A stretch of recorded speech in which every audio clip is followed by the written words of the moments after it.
Welcome back, everybody. Now, I know we all have our favorites when it comes to pistols, rifles, shotguns, bolt action, semi-auto, whatever it may be. But when I sit back and I think about 5 guns every American should own for one reason or another, say the proliferation of parts, ammo availability, how carryable it is, or anything else like that, the following list is what comes to mind for me. And I will explain as we go through these, because some of these are not my personal favorites or the ones that I enjoy the most, but maybe it's the right style or brand to go with should you only be able to own 4 or 5 things that are pretty much going to cover just about every base when it comes to ownership. Let's kick this list off with one that everybody should have: America's rifle, the AR, and a good one. Not a budget, cheap $3.99 show special. I'm talking a good one of the known brands out there: Geisley, BCM, Blackout Defense, LWRCI, all of the good proven brands out there. You need to have at least one of the ones that's really good, or if you're very well inclined, at least built on those very good parts. And there are so many reasons why this is one that you should definitely have in your collection. And some of those reasons are the following. This thing is generally very easy to use.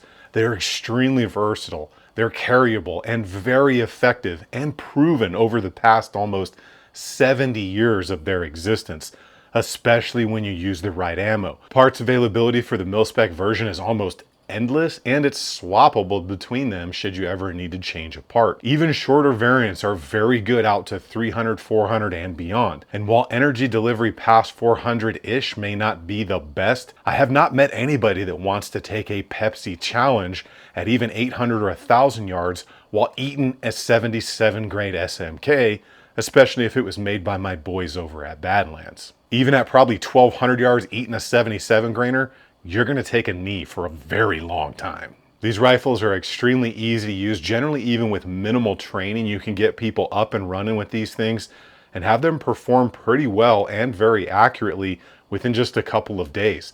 The system was designed to be easy to use, easy to maintain, and easy to get good accuracy from. Most quality modern ARs are going to give you 1 MOA, maybe 2 MOA accuracy. Now, if you don't know what MOA means, I'm going to give you a simple down and dirty way to understand it. At 100 yards, 1 MOA is a 1-inch circle. It's an angular measurement, right? So when you shoot a rifle and you can put X amount of rounds in that 1-inch circle, that's considered a 1 MOA rifle at 100 yards. Now, if you do the knuckle dragger math on that, 1 inch at 100, 2 at 200, 3 inches at 300, 4 inches at 400, which means even out to 1,000 yards, if you have a 1 MOA rifle, technically, if everything's perfect, you should be able to pull the trigger and put a round in a 10-inch circle, because 1 inch times 10, 1,000 yards, right, would be 10 inches. So not bad at all, right? Now, obviously, weather and other things would come into play with that, bullet size and all that. But that's a simple down and dirty explanation of what MOA and accuracy means. When it comes to the ammo for the AR, 5.56 and 223 is just extensively available in so many variations. It's tough to keep up with them. From cheap plinking ammo, precision ammo, self-defense ammo. It's a NATO round, so it's not going anywhere anytime soon until they pretty much have phased plasma rifles in a 40-watt range, if you're into the whole Terminator thing. I'm going to pause for a second and ask you guys to make sure that you are subscribed to the channel. It's a huge help, and if you think you already are, just give that a double check. And also give the sponsor of today's video just a little bit of love, which is Shell Shock Protection. It's the ear and eye pro I've been wearing for the past several months on the range. They are ballistic rated glasses that are good looking enough to wear out on the town, out on the range. And the electronic ear pro that they offer has those gel inserts, so you get a really good seal and it saves your hearing. There's a code right down below to help you save some galactic notes. And this next one is definitely not one of my personal favorite brands, but it's definitely always pretty much worth having one around, in my opinion. That is going to be a Glock 45 or 47, not the caliber 45. I mean the model 45 or 47, because of their modularity, right? It's kind of a nice thing. Shorter slide, longer slide, you can put it on that same full-size grip. And yes, I prefer the full-size grip over the 19. I know some people would say the 19 because then you can use more magazines. Bro, I prefer the full-size grip. I get big meat hooks and the 19 just doesn't work for me. But due to Glock's proliferation in the market, the military, law enforcement, and again, the parts are almost endless, whether they're factory or aftermarket, and a huge amount of them are swappable within the same generation, especially the Gen 5 series. I've often said that your grandmother probably has Glock parts up in her attic right next to the canned food and the Werther's original hard candy. Again, these things are very basic. They're easy to use, easy to maintain, minimal parts, generally pretty easy to teach. There's no external safeties or decockers to deal with, and they rarely break. These things have been proven around the globe for decades. Generally, even in hard times, parts are still far easier to find for this than other brands. And these variants take 9mm, which again is a NATO round, and it's not going anywhere anytime soon. Now, next up is a definite crowd pleaser, and that's going to be a 12 gauge shotgun. Now, the 12 gauge commands respect no matter who you are, especially if it's a pump 12 gauge, because everybody knows when you hear that action work, your butthole puckers up just a little bit.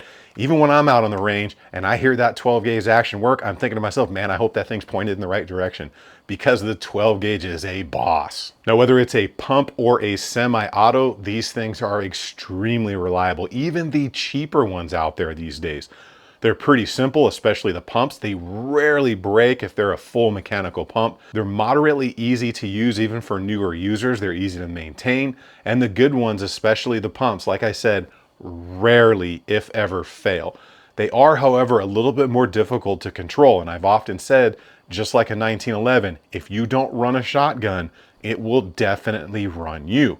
If it's a pump action, you've got to remember to work the pump. You've got limited ammo capacity. So if you're running a semi-auto and you go through all 7 or 8 in the tube and you had that one overload in the chamber, you're out. You need to transition, or you need to be really proficient at loading that next shell. So there is a bit more of a learning curve, but generally people aren't just hammering rounds down range with a 12 gauge as compared to something like an AR. And when it comes to that 12 gauge ammo, again, it is prolific. It's used around the world. It's been around forever. And even in hard times or like shortages, I pretty much always saw some 12 gauge out there when the shelves were bare of any 945, 556, 223, all the 308, all of our hunting rounds and stuff were gone, but there was still at least like birdshot sitting there on the shelves. But there were also so many different loads. When it comes to a 12 gauge, you got slugs, different kinds of buck, birdshot. You can do a ton of stuff with a shotgun. You can hunt with them. You can hit bird with them. You can have fun with them. You can go to competitions with them. There's just a ton of fun to be had out there with a 12 gauge shotgun. And because I would never forget my precision or my hunters out there, we need a big, good, beautiful bolt action, right? And I'm not talking 6.5, 308. I'm talking a big boy, long action, 7 PRC, 300 Win Mag. Something nasty that you can reach out and hammer that elk with a smirk and just say, yeah, I got that one. You know, no questions asked. That's going down. That's my bull for the year. But it'll also take the smaller game. Even though it's overkill for that, it's still going to take all of your game from small to big. So why have different ones when you can have just the big monster and get it done? Now, some people may disagree with that, but it's one ammo type. It's one rifle. You can get enough ammo when you find it and just have it in storage, because as long as you store ammo right, it's going to last a very long time. Also, remember, when it comes to a bolt gun, this isn't like a rapid fire 2A Pez dispenser. You're maybe, if you use it for hunting and zeroing and just confirming wherever you go for your hunts in the United States, maybe 100 rounds a year. That's like 5 boxes of ammo, right? Now, if you go to a lot of classes, a lot of PRS matches, maybe a couple hundred, because the ammo is quite a bit more expensive when it comes to the larger cartridges. But generally, you're shooting far less of it because, again, you're not going for accuracy by volume. These things are meant to be zeroed, confirm, go to wherever you're hunting, confirm in those conditions, and send maybe 1 or 2 rounds to get your game. And that's pretty much it. Or if you're doing a competition, maybe that day you go through 3, 4, 5 boxes of ammo. So you're not expending as much when it comes to the ammunition throughout the year, but you definitely want to buy something very high quality up front. And again, bolt actions, super easy to use, super accurate, extremely easy to maintain. I mean, some bolt guns out there, people will get quarter MOA accuracy. That's like this big at 100 yards, okay? And you definitely need the right ammo, but it definitely can be done. Some of the holdbacks, though, are there's not as much ammo out there. You're not buying this stuff in bulk like you are 9 or 5.56. You're generally getting this in a box of like 20, and that box of 20 could range anywhere from $30 to $120, depending on whatever crazy caliber you have and whatever crazy style of ammo you're going to be using, especially when it's a long action. So you want to buy this stuff when you find it in stock and store it appropriately so you can have it for the term. And as long as you know your dope and your conditions out there, you probably aren't going to miss a whole lot with a bolt rifle, because remember, unless you do something or calculate something wrong, things don't get weird. And by weird, I mean you pull the trigger, you miss the target by 5 feet, and you're like, huh, that's weird.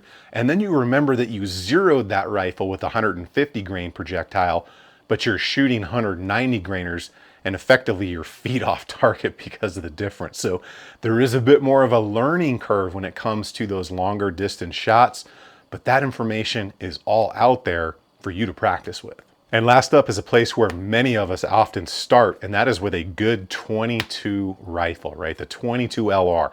And there's so many reasons for this, because this is still one of the rifles where I smile every time I hear or use a suppressed 22 rifle, because they're just fun. And they're such effective training tools for people of all ages, whether it's young and new, old and new, old and wants to have fun, old, middle-aged, trying to save money. It doesn't matter what it is, because you can buy ammo by the bucket, by the box, by the crate, and it's dirt cheap.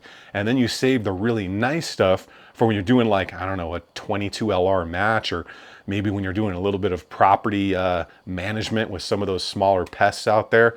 But I'm telling you, the 22 is just a very effective tool all the way around, even for taking smaller game.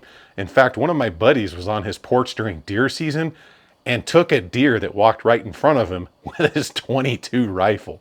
I wouldn't suggest trying that, but it worked at that instance and in that scenario. And the reason I say they're such effective training tools is because the 22 is very mild, right? Not only on sound, but also on the feel and the recoil.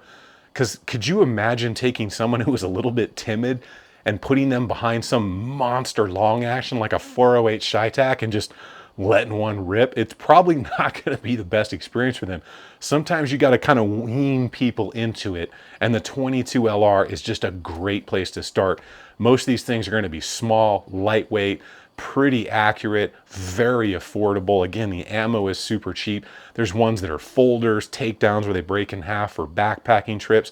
So there's just a ton of options when it comes to the 22 LR that's not only going to save you money, but it's also an effective tool to bring people into shooting, because it's a very minimal noise, very minimal recoil, and just makes things a little bit more enjoyable for those first timers. Now, we do have one that I would like to kind of throw in there as like a, but you might want to look at this, or maybe an honorable mention, something like that. But the 5 I went over are really the ones to focus on, but it's going to be a good 1911 or 2011, because without one, your life is hollow and without flavor. And with that being said, make sure you guys get subbed up to the channel. Keep doing things out on the range. Remember, if you stay ready, you ain't got to get ready.